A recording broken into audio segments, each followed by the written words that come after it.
Hello dear student, welcome to my YouTube channel. तो आज हम लोग देखने जा रहे हैं क्लास 10th का संस्कृत का वायरल प्रश्न पत्र देखने वाले हैं। तो बिल्कुल वीडियो को लास्ट तक जरूर देखिए, सारे प्रश्न बहुत ही वीवीआई है। चलिए सबसे पहला नंबर प्रश्न की ओर बढ़ते हैं। पहला नंबर प्रश्न में करा है, शास्त्र मानव को किसका बोध करता है? शास्त्र मानवों को किसका बोध कराता है? तो याद रखेंगे कर्तव्य का बोध कराता है। किसका कराता है? कर्तव्य। ऑप्शन नंबर सी जो है इसका बिल्कुल सही उत्तर हो जाएगा। चलिए उसके बाद बढ़ते हैं हम लोग दूसरा नंबर प्रश्न की ओर। दूसरा नंबर प्रश्न में करा है, गृह धातु के लोट लकार मध्यम पुरुष एक वचन का रूप कौन सा है? तो इसका जो सही उत्तर हो जाएगा वो हो जाएगा ऑप्शन नंबर सी, कुरु है। क्या है? कुरु। ऑप्शन नंबर सी जो है इसका बिल्कुल सही उत्तर हो जाएगा। चलिए उसके बाद बढ़ते हैं हम लोग तीसरा नंबर प्रश्न की ओर। तीसरा नंबर प्रश्न में करा है, घर में लगी आग को देखकर कौन लोग पलायन हो गए? घर में लगी आग को देखकर कौन लोग पलायन हो गए? तो याद रखेंगे धूर्त लोग। कौन? धूर्त लोग। ऑप्शन नंबर डी जो है इसका बिल्कुल सही उत्तर हो जाएगा। चलिए उसके बाद बढ़ते हैं हम लोग 4 नंबर प्रश्न की ओर। 4 नंबर प्रश्न में करा है, विनय को कौन मारता है? विनय को कौन मारता है? तो याद रखेंगे आकृति जो है वो विनय को मारता है। तो ऑप्शन नंबर सी जो है इसका बिल्कुल सही उत्तर हो जाएगा। चलिए उसके बाद बढ़ते हैं हम लोग 5 नंबर प्रश्न की ओर। इसी तरह का प्रश्न आपको बिल्कुल एग्जाम में देखने को मिलेगा, आपको गर्दा मचाना है। और चैनल पर नए हैं तो सब्सक्राइब कर लीजिए ताकि वायरल प्रश्न पत्र सबसे पहले आप तक पहुंचे। चलिए 5 नंबर प्रश्न की ओर बढ़ते हैं। 5 नंबर प्रश्न में करा है, ऋषि गौतम ने किस दर्शन की रचना की? ऋषि गौतम ने किस दर्शन की रचना की? तो याद रखेंगे चंद्र दर्शन की। कौन सा दर्शन? चंद्र दर्शन। ऑप्शन नंबर डी जो है इसका बिल्कुल सही उत्तर हो जाएगा। चलिए उसके बाद बढ़ते हैं हम लोग 6 नंबर प्रश्न की ओर। 6 नंबर प्रश्न में करा है, भाव किस लकार का रूप है? भाव किस लकार का रूप है? तो याद रखेंगे भाव जो है वो किस लकार का रूप है? लोट लकार का। ऑप्शन नंबर सी जो है इसका बिल्कुल सही उत्तर हो जाएगा। चलिए उसके बाद बढ़ते हैं हम लोग 7वें प्रश्न की ओर। 7वें प्रश्न में करा है, वस्तुतः इस समय संसार किस महासागर के कुल मध्य स्थित दिखाई दे रहा है? तो इसका जो सही उत्तर हो जाएगा वो हो जाएगा ऑप्शन नंबर सी, अशांत महासागर। ऑप्शन नंबर सी जो है इसका बिल्कुल सही उत्तर हो जाएगा। चलिए उसके बाद बढ़ते हैं हम लोग 8 नंबर प्रश्न की ओर। 8 नंबर प्रश्न में करा है, तत्पुरुष समास का उदाहरण कौन सा है? तत्पुरुष समास का उदाहरण कौन सा है? तो याद रखेंगे नीलकंठ जो है वो तत्पुरुष समास का उदाहरण है। ऑप्शन नंबर डी जो है इसका बिल्कुल सही उत्तर हो जाएगा। चलिए उसके बाद बढ़ते हैं हम लोग 9 नंबर प्रश्न की ओर। 9 नंबर प्रश्न में करा है, पाटलिपुत्र का इतिहास कितना वर्ष पुराना है? पाटलिपुत्र का इतिहास कितना वर्ष पुराना है? तो इसका जो सही उत्तर हो जाएगा 9 का वो हो जाएगा 2500 वर्ष पुराना है। कितना? 2500 वर्ष पुराना है। तो याद रखेंगे पाटलिपुत्र का इतिहास कितना वर्ष पुराना है? 2500 वर्ष पुराना है।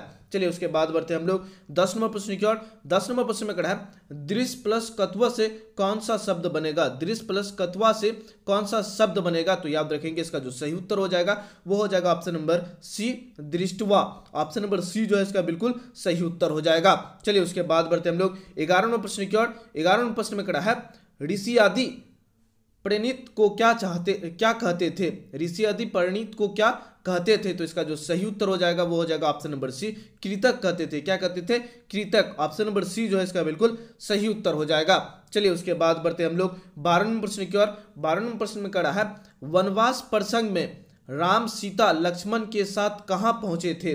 वनवास प्रसंग में राम सीता लक्ष्मण के साथ कहां पहुंचे थे? तो इसका जो सही उत्तर हो जाएगा वो हो जाएगा ऑप्शन नंबर सी, चित्रकूट पर्वत में पहुंचे थे। कहां पे? चित्रकूट पर्वत में। ऑप्शन नंबर सी जो है इसका बिल्कुल सही उत्तर हो जाएगा। चलिए उसके बाद बढ़ते हैं हम लोग 13वां प्रश्न की ओर। 13वां प्रश्न में करा है, लता शब्द के चतुर्थ एक वचन का रूप कौन सा है? लता शब्द के चतुर्थी एक वचन का रूप कौन सा है? तो 13 का जो सही उत्तर हो जाएगा वो हो जाएगा ऑप्शन नंबर सी, हो जाएगा लताएं। ऑप्शन नंबर सी जो है इसका बिल्कुल सही उत्तर हो जाएगा। चलिए उसके बाद बढ़ते हैं हम लोग 4 नंबर प्रश्न की ओर। 4 नंबर प्रश्न में करा है, वीरयुक्तो भूत में कौन सी संधि है? वीरयुक्तो भूत में कौन सी संधि है? तो इसका जो सही उत्तर हो जाएगा वो हो जाएगा ऑप्शन नंबर सी, विसर्ग संधि है। कौन सा संधि है? विसर्ग संधि। ऑप्शन नंबर सी जो है इसका बिल्कुल सही उत्तर हो जाएगा। चलिए उसके बाद बढ़ते हैं हम लोग 15 नंबर प्रश्न की ओर। माया ग्रंथ पठिता वाक्य की माया पद में तीर्थ विभक्ति किस सूत्र से हुई है। तो इसका जो सही उत्तर होगा वो हो जाएगा ऑप्शन नंबर डी जो है इसका बिल्कुल सही उत्तर हो जाएगा। आप लोग याद भी करते चलिए उसके बाद बढ़ते हैं हम लोग 16वां प्रश्न की ओर। 16वां प्रश्न में कह रहा है आधार में कौन सा विभक्ति होती है। आधार में कौन सा विभक्ति होती है, तो याद रखेंगे अधिकरण विभक्ति होती है। कौन सा विभक्ति? अधिकरण। ऑप्शन नंबर सी जो है इसका बिल्कुल सही उत्तर हो जाएगा। चलिए उसके बाद बढ़ते हैं हम लोग 17वें प्रश्न की ओर। 17वें प्रश्न में कह रहा है वड़ा मिहिर के द्वारा रचित कौन सा ग्रंथ है, तो याद रखेंगे बृहत संहिता। बृहत संहिता जो है वड़ा मिहिर के द्वारा रचित ग्रंथ है। तो ऑप्शन नंबर सी जो है इसका बिल्कुल सही उत्तर हो जाएगा। चलिए उसके बाद बढ़ते हम लोग 18वें प्रश्न की ओर। 18वें प्रश्न में कहा है कैसे पुरुष सभी जगह सुलभ होते हैं। कैसे पुरुष सभी जगह सुलभ होते हैं, तो याद रखेंगे प्रियावादी पुरुष जो है वो सभी जगह सुलभ होते हैं। ऑप्शन नंबर सी जो है इसका बिल्कुल सही उत्तर हो जाएगा। चलिए उसके बाद बढ़ते हम लोग 19वें प्रश्न की ओर। 19वें प्रश्न में कह रहा है नाड़ी में कौन सा स्त्री प्रत्यय है। नाड़ी में कौन सा स्त्री प्रत्यय है, तो याद रखेंगे डीन। डीन जो है वो नाड़ी का प्रत्यय है। तो ऑप्शन नंबर डी जो है इसका बिल्कुल सही उत्तर हो जाएगा। बाद बढ़ते हैं हम लोग 20वें प्रश्न की ओर। 20वें प्रश्न में कह रहा है चारों आलसियों को कैसे बाहर किया गया। चारों आलसियों को कैसे बाहर किया गया, तो याद रखेंगे केस पकड़कर। ऑप्शन नंबर सी जो है इसका बिल्कुल सही उत्तर हो जाएगा। चारों आलसियों को कैसे बाहर किया गया, केस पकड़कर। चलिए उसके बाद बढ़ते हम लोग 21वें प्रश्न की ओर। 21वें प्रश्न में कह रहा है मंदाकिनी नदी किस पर्वत के निकट बहती है। मंदाकिनी नदी किस पर्वत के निकट बहती है, तो याद रखेंगे चित्रकूट पर्वत के निकट। कहां पर? चित्रकूट पर्वत के निकट। ऑप्शन नंबर सी जो है इसका बिल्कुल सही उत्तर हो जाएगा। चलिए उसके बाद बढ़ते हम लोग 22 नंबर प्रश्न की ओर। सारे प्रश्न बहुत इंपॉर्टेंट है। 22 नंबर प्रश्न में कह रहा है देव प्लस तत्व से कौन सा शब्द बनेगा। देव प्लस तत्व से कौन सा शब्द बनेगा, तो याद रखेंगे देवतम बनेगा। ऑप्शन नंबर बी जो है इसका बिल्कुल सही उत्तर हो जाएगा। चलिए उसके बाद बढ़ते हम लोग 23 नंबर प्रश्न की ओर। 23 नंबर प्रश्न में कह रहा है वनमाला भवालकर किस काल की संस्कृत कवियत्री थी, तो याद रखेंगे प्राचीन काल की। कौन सा काल की? प्राचीन काल। ऑप्शन नंबर ए जो है इसका बिल्कुल सही उत्तर हो जाएगा। चलिए उसके बाद बढ़ते हम लोग 24वें प्रश्न की ओर। 24वें प्रश्न में कह रहा है निरुक्त का क्या कार्य है। निरुक्त का क्या कार्य है, तो याद रखेंगे वेदार्थ बोध। क्या? वेदार्थ बोध। ऑप्शन नंबर बी जो है इसका बिल्कुल सही उत्तर हो जाएगा। चलिए उसके बाद बढ़ते हम लोग 25वें प्रश्न की ओर। गमनम में कौन सा प्रत्यय है, तो 25 का जो सही उत्तर हो जाएगा वो हो जाएगा ऑप्शन नंबर सी ल्यूट प्रत्यय है। कौन सा प्रत्यय है? ल्यूट प्रत्यय। ऑप्शन नंबर सी जो है इसका बिल्कुल सही उत्तर हो जाएगा। चलिए उसके बाद बढ़ते हम लोग 26वें प्रश्न की ओर। 26वें प्रश्न में कहा है अजह प्लस टाप से कौन सा शब्द बनेगा। अजह प्लस टाप से कौन सा शब्द बनेगा, तो इसका जो सही उत्तर हो जाएगा वो हो जाएगा ऑप्शन नंबर बी अजा बनेगा। क्या बनेगा? अजा। ऑप्शन नंबर बी जो है इसका बिल्कुल सही उत्तर हो जाएगा। चलिए उसके बाद बढ़ते हम लोग 27वें प्रश्न की ओर। 27वें प्रश्न में कह रहा है विद्युत किस शब्द का रूप है, तो इसका जो सही उत्तर हो जाएगा वो हो जाएगा ऑप्शन नंबर सी जो है 27 का वो बिल्कुल सही उत्तर हो जाएगा। चलिए उसके बाद बढ़ते हम लोग 28वें प्रश्न में कह रहा है बानेन विद का समस्त पद कौन सा होगा। बानेन विद का समस्त पद कौन सा होगा, तो इसका जो सही उत्तर होगा वो हो जाएगा ऑप्शन नंबर सी हो जाएगा। चलिए उसके बाद बढ़ते हम लोग 29वें प्रश्न की ओर। 29वें प्रश्न में कह रहा है लघुत्तर में कौन सा तदित प्रत्यय है। लघुत्तर में कौन सा तदित प्रत्यय है, तो इसका जो सही उत्तर हो जाएगा 29 का वो हो जाएगा ऑप्शन नंबर सी तड़प प्रत्यय है। कौन सा प्रत्यय? तड़प। चलिए उसके बाद बढ़ते हम लोग 30वें प्रश्न की ओर।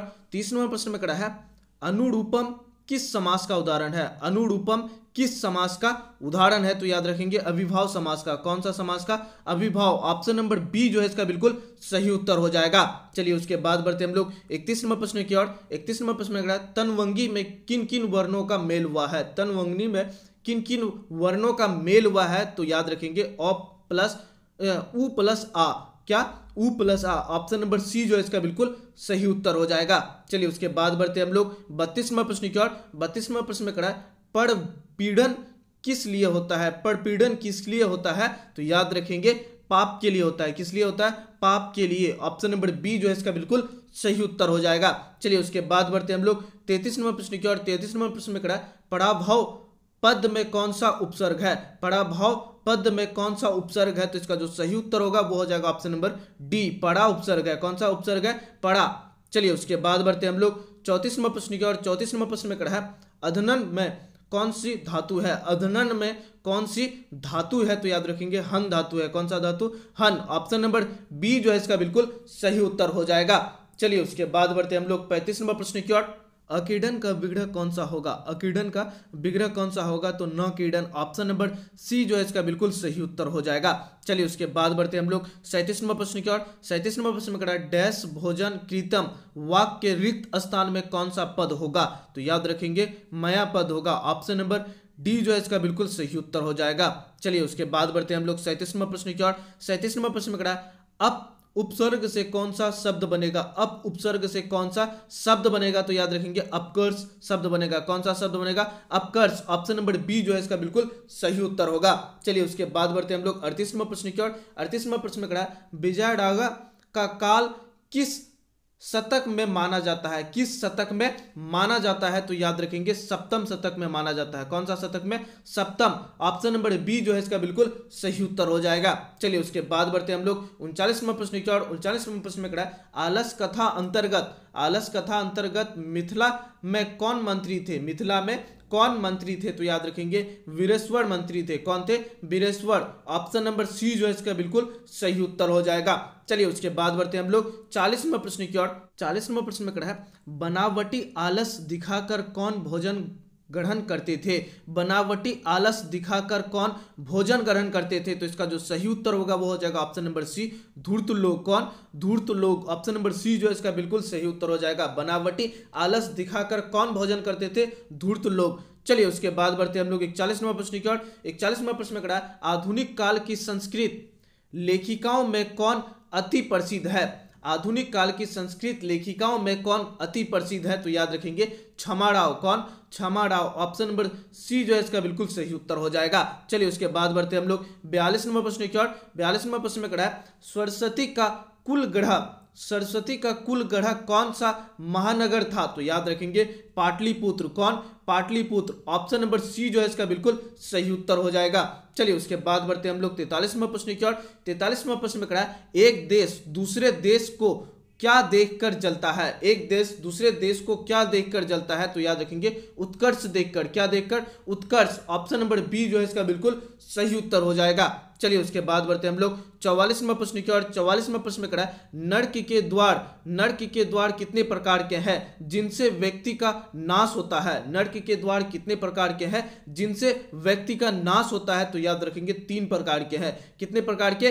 3 प्रकार। ऑप्शन नंबर सी जो है इसका बिल्कुल सही उत्तर हो जाएगा। चलिए उसके बाद बढ़ते हम लोग 45 नंबर प्रश्न की ओर। दुख का विषय क्या है? दुख का विषय क्या है? तो याद रखेंगे अशांति। क्या है? दुख का विषय अशांति। ऑप्शन नंबर सी जो है इसका बिल्कुल सही उत्तर हो जाएगा। चलिए उसके बाद बढ़ते हम लोग 46वां प्रश्न की ओर। 46वां प्रश्न में कह रहा है स्वामी दयानंद ने किस नगर में आर्य समाज की स्थापना की? स्वामी दयानंद ने किस नगर में आर्य समाज की स्थापना की? तो याद रखेंगे मुंबई में। कहां पे? मुंबई। ऑप्शन नंबर बी जो है इसका बिल्कुल सही उत्तर हो जाएगा। चलिए उसके बाद बढ़ते हम लोग 47वां प्रश्न की ओर। 47वां प्रश्न है वेद रूपी शास्त्र क्या होता है? वेद रूपी शास्त्र क्या होता है? तो इसका जो सही उत्तर हो जाएगा वो हो जाएगा ऑप्शन नंबर सी क्रिय होता है। क्या होता है? क्रिय। ऑप्शन नंबर सी जो है इसका बिल्कुल सही उत्तर हो जाएगा। चलिए उसके बाद बढ़ते हम लोग 48वां प्रश्न की ओर। 48वां प्रश्न में कह रहा है मतु किस विभक्ति का रूप है? मतु किस विभक्ति का रूप है? तो याद रखेंगे इसका जो सही उत्तर हो जाएगा वो हो जाएगा ऑप्शन नंबर बी पंचमी विभक्ति का रूप है। कौन सा विभक्ति का? पंचमी। ऑप्शन नंबर बी जो है इसका बिल्कुल सही उत्तर हो जाएगा। चलिए उसके बाद बढ़ते हम लोग 49वां प्रश्न की ओर। कह रहा है अपवर्ग तृतीया सूत्र का उदाहरण कौन सा है? अपवर्ग तृतीया सूत्र का उदाहरण कौन सा है? तो इसका जो सही उत्तर हो जाएगा वो हो जाएगा ऑप्शन नंबर डी हो जाएगा तेन मानसे व्याकरण पठियतम। ऑप्शन नंबर डी जो है इसका बिल्कुल सही उत्तर हो जाएगा। चलिए उसके बाद बढ़ते हम लोग 50वां प्रश्न की ओर। 50वां प्रश्न में कह रहा है बैर से वेर का शासन क्या है? बैर से बैर का शासन क्या है? तो इसका जो सही उत्तर हो जाएगा वो हो जाएगा ऑप्शन नंबर बी असंभव है। क्या है? असंभव। ऑप्शन नंबर बी जो है इसका बिल्कुल सही उत्तर हो जाएगा। तो ये 50 क्वेश्चन था जो कि आपको हम करवा दिए। बिल्कुल बहुत इंपॉर्टेंट क्वेश्चन था, आपको हम करवा दिए। और इसी तरह का वायरल प्रश्न पत्र और भी आपको हम करवाएंगे, तो बिल्कुल चैनल को सब्सक्राइब करना ना भूलें। फिर मिलता है नेक्स्ट वायरल पेपर लेकर के, तब तक के लिए इतना ही। जय हिंद।